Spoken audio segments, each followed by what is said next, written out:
क्या फिर 700 ये दोनों मिलके 1400 बनाएंगे ना। आपको क्या करना है सुन लो ध्यान से, इंक्रीज करते हुए इसे समझना। मैं आपको एक बार सिंपल डायग्राम में समझाऊंगा जो आपने याद रखना है, ध्यान से सुनना।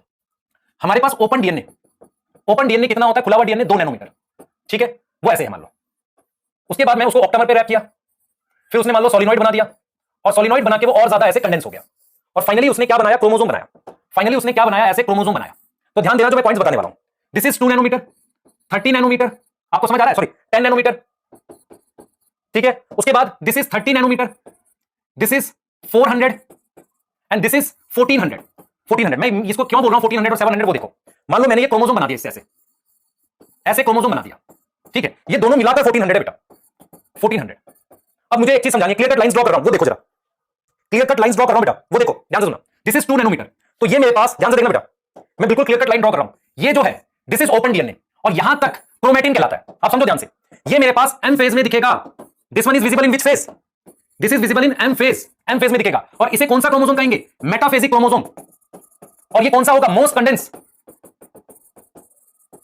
ये मेरे पास डीएनए है, बाकी सबको मैं क्या बोलूंगा, क्रोमैटिन। तो जो कम कंडेंस है उसको बोलेंगे यू क्रोमैटिन बोलेंगे, और जो ज्यादा कंडेंस है उसको क्या बोलेंगे, हेट्रोक्रोमैटिन बोलेंगे। तो हेट्रोक्रोमैटिन का मतलब मोर कंडेंस, आप समझ पा रहे हो, और यू क्रोमैटिन का मतलब लेस कंडेंस, ठीक है, ये वाली बात समझ पा रहे हो। और धीरे धीरे कंडेंसेशन बढ़ रही है। ये मुझे कौन से फेजेस में दिखेंगे, G1 S G2 में, क्लियर बेटा। Chromatin is condense form of DNA. अब मेरी बात सुनो ध्यान से, शुरुआत में किसने हेल्प करी, इनिशियली कौन हेल्प कर रहा था, इनिशियली हिस्टोन हेल्प कर रही थी, हेल्प इन पैकेजिंग, शुरुआती लेवल पर, ठीक है, शुरुआती लेवल पर ध्यान से सुनो बेटा, शुरुआती लेवल पर कौन हेल्प कर रही थी, हिस्टोन हेल्प कर रही थी। हायर लेवल पैकेजिंग, यहां पर हिस्टोन के अलावा हो सकता है कुछ और प्रोटीन्स मदद कर रही हो, उन्हें हम कहेंगे नॉन हिस्टोन क्रोमोसोमल प्रोटीन। तो हम ये लिखेंगे कि at higher level some more protein help in packaging. Higher level का मतलब आगे जाकर हेल्प इन पैकेजिंग, उन्हें क्या बोलेंगे, known as non histone chromosomal protein. Clear, यहां तक क्लियर है, उसे हम क्या बोलेंगे, non histone chromosomal protein, NSC. Clear, previous page देख लो, हम इस बेटा सोलिनॉइड जो होता है इससे बनाते हैं, 30 नैनो शेप को कहते हैं बस, और कुछ नहीं है उसमें। क्लियर, घर चला जा भाई, ऑफ वाला बच्चा, यहां रुको, ऑफ वाले घर जा सकते हैं, वरना फोन बंद करो, टाइप किया कोई दिक्कत नहीं है, ठीक है। अब सुनो ध्यान से, पहले पूरी बात सुनो। आपसे एक सवाल पूछना है मुझे, सवाल ये है कि मुझे डीएनए को खोलना पड़ता है प्रोटीन बनाने के लिए, ट्रांसक्रिप्शन का मतलब होता है डीएनए से आरएनए बनाना। मुझे ये बताओ कि किस चीज से आप आसानी से प्रोटीन बना सकते हो, या मतलब किस प्रकार के डीएनए को इजी होगा खोलना, यू क्रोमैटिन और हेट्रोक्रोमैटिन, जल्दी बताओ, जल्दी बताओ बेटा। बच्चे 400 कहां है, यहां पे, ये है तो कंडेंस वाला, दिस इज 400। भगवान, इसको कर लो 400, यार क्यों परेशान हो रहे हो, इसको कर लो, सही है, आगे समझ, यू क्रोमैटिन आएगा कि नहीं। आप समझो ध्यान से, मैं आपसे अगर पूछूं, देखो बच्चे कहां गलती करते हैं वो सुन लो ध्यान से। आपके पास डीएनए 2 फॉर्म में है, क्रोमैटिन 2 प्रकार का है, क्रोमैटिन हमारे पास 2 तरीके का है, एक हमारे पास यू क्रोमैटिन है और एक हमारे पास हेट्रोक्रोमैटिन है। दिस इज यू क्रोमैटिन और एक हेट्रोक्रोमैटिन है। यू क्रोमैटिन लेस कंडेंस है, हेट्रोक्रोमैटिन ज्यादा कंडेंस है। ज्यादा कंडेंस होने से डार्क स्टेन होगा, और ये क्या होगा, लूज, ये लाइट स्टेन होगा। स्टेन मतलब कलर, अगर इसको करने लगे, क्रोमैटिन क्या होता है बेटा, कलर लेता है डाई से, लाइट स्टेन होगा। कलर का मतलब क्रोमा वर्ड कलर आता है। ये ट्रांसक्रिप्शनली एक्टिव है, इसका मतलब जीन यही होंगी, और ये मेरे पास ट्रांसक्रिप्शनली इनएक्टिव है, ठीक है। अगर आपको सवाल आता है कि हमारे पास, ध्यान सुनिए,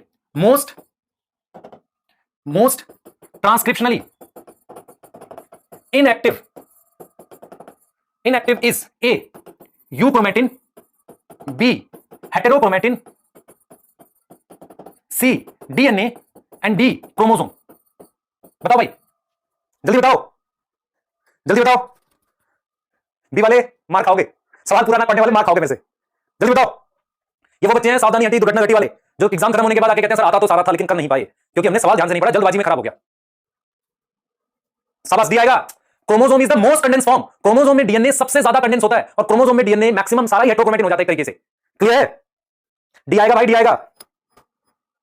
देखो इन दोनों में ज्यादा हेट्रोक्रोमैटिन ट्रांसक्रिप्शनली इनएक्टिव ये है, लेकिन सबसे ज्यादा क्रोमोसोम होगा। आ रहा समझ, मैं आपको एक चीज बताता हूं, जरा देखना, और आप इस बात को शायद सोच पाओ मेरी। मैं आपसे एक सवाल पूछता हूं, ध्यान से देखना बेटा, सवाल पूछता हूं और देखना क्या है, क्या है सवाल। ये जब मैं सवाल पूछता हूं इसका मतलब मैं कॉन्सेप्ट बताने वाला हूं, ध्यान रखो बच्चे। मैं जब भी आपसे कहूं मैं आपसे एक सवाल पूछूंगा तो इसका मतलब ये है कि मैं आपसे कॉन्सेप्ट पूछूंगा, ठीक है। कॉन्सेप्ट ये देखना ध्यान से। मेरे पास मैं 2 सेल ले लेता हूं, एक मैंने स्किन सेल ले लिया, एक मैंने बीटा सेल ले लिया। बीटा सेल लिया पेनक्रियास का, ठीक है। स्किन सेल और बीटा सेल दोनों का डीएनए है दोनों में, दोनों मान लो आपका बीटा, बीटा सेल क्या करता है बेटा? बीटा सेल इंसुलिन फॉर्म करता है, ठीक है, दोनों में डीएनए सेम है। मैं आपसे पूछ रहा हूं क्या आपके स्किन सेल में इंसुलिन की जीन है? पहला सवाल तो ये है, ठीक है। Is skin cell have insulin की जीन? इंसुलिन की जीन बताओ, क्या आपके सेल में, हाँ बताओ जल्दी, क्या आपके स्किन सेल में इंसुलिन की जीन है? बिल्कुल है, 100% है। और वो इंसुलिन बनाएगी नहीं? बिल्कुल है बेटा, 100%। आपके स्किन सेल में, आपके न्यूरॉन्स में सब में इंसुलिन की जीन है, पर वो इंसुलिन बनाएगा नहीं। मैं आपको तरीका बताता हूं, सुनना ध्यान से, ध्यान से सुनना। मैं आपको एक चीज बताता हूं, आपने कॉन्सेप्ट पढ़ा है स्टेम सेल का, आ जाओ रियल कॉन्सेप्ट पे, सुन लो बेटा, आ जाओ रियल कॉन्सेप्ट पे, आ जाओ, एक सेकंड देना मुझे बस।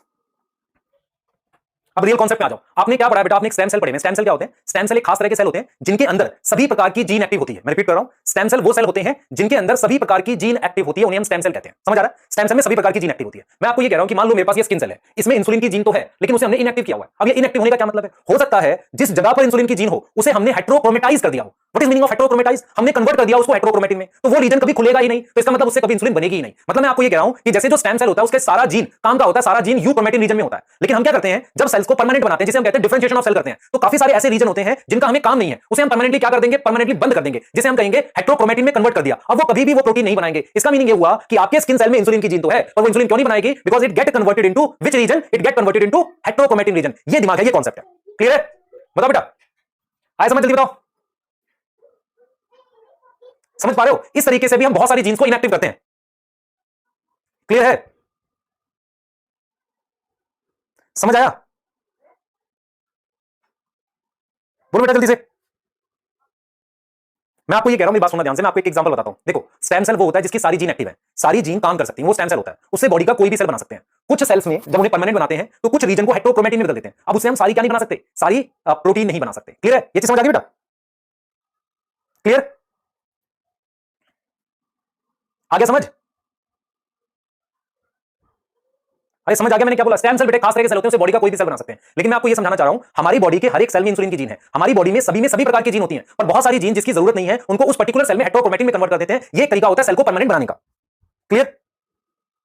ठीक है बेटा, एक बहुत मुझे याद है 2010 में एक नोबेल प्राइज मिला था। एक उस साइंटिस्ट को नोबेल प्राइज मिला था जिसने क्या किया था, एक बर्गर बनाया था। और बर्गर उसने कैसे बनाया था मैं आपको एग्जांपल बताता हूं। उसने क्या किया था, देखो ह्यूमन में, एनिमल्स में ऐसा नहीं हो सकता कि हम किसी परमानेंट सेल को दोबारा स्टेम सेल में कन्वर्ट कर सके।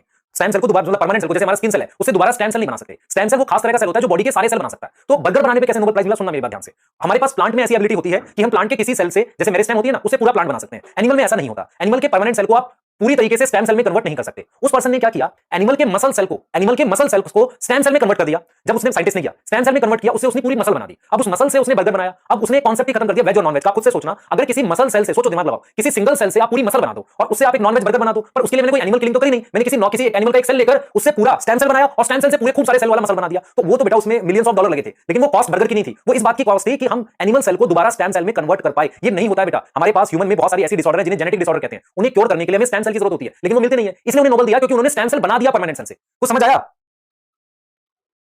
ठीक है, चलो क्लास ऑफ हो गई है और बच्चे बर्गर का साइन बना रहे, खाओ जाओ, है ना? ठीक है, प्लीज ट्राई करिए, नहीं तो बेटा वेस्ट होगा टाइम आपका। ठीक है, क्लियर बेटा? ठीक है, thank you so much. Next class मिलते हैं, तब बात करेंगे। ठीक है बेटा, थैंक यू।